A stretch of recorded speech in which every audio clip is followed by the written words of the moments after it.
आऊज़ु बिल्लाहि मिनश शैतानिर रजीम बिस्मिल्लाहिर रहमानिर रहीम। Welcome to chemistry with Kamran Chaudhary. अगर आप इस चैनल पर नए हैं तो इस चैनल को सब्सक्राइब ज़रूर कर दीजिएगा, साथ बेल आइकन को लाजमी प्रेस कर दीजिएगा ताकि आपको आने वाली हर नई वीडियो का नोटिफिकेशन मिलता रहे। मेरे निके निके काके और काकियों, आज का जो केमिस्ट्री का लेक्चर है उसमें हम लोग देखेंगे कि कैसे आप किसी भी एलिमेंट का पीरियड नंबर कैलकुलेट करोगे पीरियोडिक टेबल में। ठीक है, मतलब कि कोई भी आपको एलिमेंट दे दिया जाता है और आपसे कहा जाता है कि भाई इसका पीरियड नंबर कैलकुलेट करो। वैसे तो आपको बता दूं कि जनरल क्वेश्चन ऐसे आता है कि एलिमेंट की ना पोजीशन कैलकुलेट करें कि कौन सा पीरियड है इसका और कौन सा ग्रुप है। लेकिन आज के लेक्चर में ना हम लोग सिर्फ ये देखेंगे कि कैसे आप एक एलिमेंट के लिए उसका पीरियोडिक टेबल में पीरियड नंबर कैलकुलेट कर सकते हैं। ठीक है, सो लेक्चर पूरा देखना है, इम्पॉर्टेंट है लेक्चर छोटी क्लासेस के लिए, जैसे 9-10 के स्टूडेंट्स होते हैं। ठीक है, और उम्मीद है आपको बहुत अच्छे से क्लियर हो जाएगा। तो चलते हैं भाई आज के लेक्चर की तरफ। अच्छा, सबसे पहले तो ना आपको मैं रिमाइंड करवा देता हूँ about periods in a periodic table. Periods क्या होते हैं पीरियोडिक टेबल में? The horizontal rows of the periodic table are known as the periods. Periodic table ये आपके सामने नज़र आ रहा है आपको हॉरिजॉन्टल इस तरह से, ये जो लेफ़्ट टू राइट आपको ये जो रोज़ नज़र आ रही है ना, इनको बेसिकली हम लोग क्या बोलते हैं? पीरियड्स बोलते हैं। ठीक है, और एक पीरियोडिक टेबल में टोटल कितने पीरियड्स हैं? 7 पीरियड्स होते हैं। जैसे ये हो गया पहला पीरियड, ये दूसरा पीरियड, इसी तरह फिर ये तीसरा, ये चौथा पीरियड, ये वाला पांचवा, इसी तरह फिर ये छठा और ये 7th पीरियड। नीचे ना 2 लाइना तो होर नज़र आ रही ने इतने। अब ये जो पीरियड्स हैं ना, ये जो 2 लाइंस नज़र आ रही हैं आपको हॉरिजॉन्टल, ये जो ऊपर वाली जिनके साथ लिखा हुआ है लेंथेनाइड्स, ये बेसिकली 6 ग्रुप का ही हिस्सा है। मतलब यहाँ पे इनको एडजस्ट होना चाहिए था। देख रहे हो ना, ये एटॉमिक नंबर 56, उसके बाद 57, 57 से 71 तक ये एलिमेंट्स यहाँ पे होते हैं दरमियान में। उसके बाद 72, 73 आगे फिर एलिमेंट्स नज़र आ रहे हैं आपको। इसी तरह इनको हम बोलते हैं नीचे वालों को, ये 7th पीरियड का हिस्सा है, इनको एक्टेनाइड्स बोलते हैं। ठीक है, और ये वाले जो जितने भी एलिमेंट्स हैं ये यहाँ पे एडजस्ट होते हैं पीरियोडिक टेबल में। ठीक है, सो एनी हाउ पीरियड्स की आपको समझ आ गई। टोटल 7 पीरियड्स होते हैं पीरियोडिक टेबल में। कुछ और की पॉइंट्स हैं अबाउट पीरियड्स, आपको याद होने चाहिए, पता होना चाहिए। ये तो मैंने आपको बता दिया कि there is a total of 7 different periods in the periodic table. 7 periods होते हैं। The longest periods of the periodic table are period number 6 and period number 7। ये भी आपको पता होना चाहिए, क्वेश्चन आ जाता है।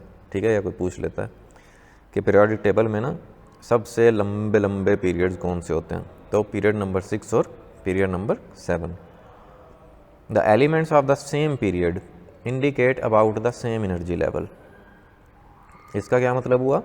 इसका मतलब ये हुआ कि एक ही पीरियड में आने वाले जितने भी एलिमेंट्स होते हैं उनके नंबर ऑफ शेल्स जो हैं वो सेम होते हैं। जैसे यहाँ पे आप देखो, ये लिथियम है और ये बेरिलियम है, ये 2nd पीरियड से बिलोंग करते हैं, तो इसका मतलब है इनके दोनों एलिमेंट्स के 2 शेल्स होंगे। ठीक है, सेम नंबर ऑफ शेल्स होंगे। क्योंकि 2nd पीरियड है तो इस वजह से मैं 2 कह रहा हूँ कि 2 शेल्स होंगे, क्योंकि पीरियड नंबर जो है वो शेल नंबर को रिप्रेजेंट करता है। ठीक है, कोई भी एलिमेंट जिस पीरियड में होगा उसके उतने ही नंबर ऑफ शेल्स होंगे। क्लियर हो गया? सो अब हम चलते हैं कि कैसे किसी भी एलिमेंट के लिए आप पीरियड नंबर कैलकुलेट कर सकते हैं। सो क्वेश्चन आ जाता है कि find the period number of the element sodium sodium एक एलिमेंट है जिसका एटॉमिक नंबर है 11 और एटॉमिक मास है 23। सो इस सोडियम के लिए आपने पीरियड नंबर कैलकुलेट करना है, ठीक है। या इसी तरह से मतलब कोई भी एलिमेंट वो प्रोवाइड कर सकते हैं आपको, किसी भी एलिमेंट के लिए आपको पीरियड नंबर अगर कैलकुलेट करना हो। सो वो कैसे करते हैं, उसके लिए आपने सबसे पहली बात तो ये याद रखनी है कि पीरियड नंबर जब आप कैलकुलेट कर रहे हो किसी भी एलिमेंट का, तो याद रखना कि number of shells will be equal to number of periods. मतलब उस एलिमेंट के जितने नंबर ऑफ शेल्स होंगे वही उसका पीरियड नंबर होगा, ठीक है। तो ये एक की पॉइंट है, ये आपको पता होना चाहिए। सो बेसिक पर्पज़ क्या है, अब आपका बेसिक पर्पज़ है इस सोडियम के आपने नंबर ऑफ शेल्स कैलकुलेट करने हैं। नंबर ऑफ शेल्स पता लग गए आपको, तो वही बेसिकली इसका पीरियड नंबर होगा, ठीक है। और नंबर ऑफ शेल्स कैसे पता लगेंगे, उसके लिए आपको इलेक्ट्रॉनिक कन्फिग्रेशन लिखनी पड़ेगी इसकी। तो सोडियम के लिए सबसे पहले तो इलेक्ट्रॉनिक कन्फिग्रेशन लिख लेते हैं। 11 है ना atomic number, so we have 11 electrons in a sodium atom. So electronic configuration कैसे आ जाएगी, 1s2, 2s2, 2p6 and 3s1। ये आपने इलेक्ट्रॉनिक कन्फिग्रेशन राइट कर दी। अब यहाँ पे ये जो आपको 1, ये 2 और ये 3 नज़र आ रहा है, ये बेसिकली नंबर ऑफ शेल्स को रिप्रेजेंट करता है। ये जो कोफिशिएंट लिखा हुआ नज़र आ रहा है आपको, ठीक है, प्रिंसिपल क्वांटम नंबर को रिप्रेजेंट करता है, नंबर ऑफ शेल्स को। तो यहाँ पे देखो, यहाँ पे 1s2 है, तो इसका मतलब है ये पहला शेल है जिसको आप के शेल बोलते हो। यहाँ पे आपको नज़र आ रहा है 2s2 एंड 2p6। सो ये जो पूरे का पूरा, ये जो दो ऑर्बिटल्स नज़र आ रहे हैं आपको, ठीक है, दो सब शेल्स नज़र आ रहे हैं जिसमें इलेक्ट्रॉन्स फील्ड हैं, 2s2 एंड 2p6। s और p सब शेल में 8 इलेक्ट्रॉन्स आपको नज़र आ रहे हैं टोटल। सो यहाँ पे क्योंकि साथ इनके 2 लिखा हुआ है, सो इसका मतलब ये है कि ये सेकंड शेल है जिसको आप l शेल बोलते हो, ठीक है। फिर इसी तरह से एक इलेक्ट्रॉन बचा हमारे पास, क्योंकि हम 10 इलेक्ट्रॉन्स फिल कर चुके हैं। सो 3s1 मतलब थर्ड शेल के s सब शेल में एक इलेक्ट्रॉन मौजूद है। सो थर्ड शेल को क्या बोलते हैं हम, m शेल बोलते हैं, m से रिप्रेजेंट करते हैं। तो यहाँ से आपको अंदाज़ा हो गया कि इस सोडियम एटम के 3 शेल्स हैं, K, L एंड M, ठीक है। सो इस तरह से आपने इलेक्ट्रॉनिक कन्फिग्रेशन लिख के नंबर ऑफ शेल्स को आइडेंटिफाई कर लेना है।